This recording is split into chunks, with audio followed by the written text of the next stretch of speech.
So पण मग वडिलांची एक इच्छा होती की इंडियन आर्मीमध्ये भरती व्हावं.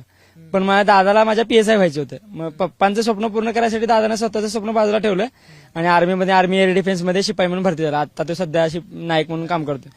पण मग ऍक्च्युली कंडिशन होती की म्हणजे बकरी सोडून आल्यानंतर म्हणजे मी 7वी-8वीला होतो. मग 8वी ते 12वी पर्यंतची कंडिशन फायनान्शियल कंडिशन खूपच डिफिकल्ट होती आणि पैसे मिळतील या आशेनं मी NMMS स्कॉलरशिपला बसलो होतो आणि ते माझं सिलेक्शन पण झालं.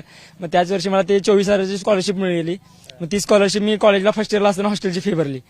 सो मग 5 वर्ष खूप कठीण होते. मग दादा ज्यावेळी माझा BScला कॉलेजला होता देवचंदला निप्पणनगरला, तर तो दादा हॉटेल वगैरे वेटरचं वगैरे काम करायचा.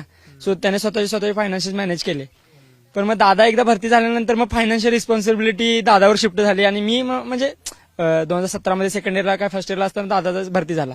सो एक होती ती फायनान्शियल इंडिपेंडन्स मला भेटला होता की ऍटलीस्ट आधीच्या पेक्षा बेटर कंडिशनमध्ये गेलो होतो आम्ही. सो मग दादाचं इतकंच म्हणणं होतं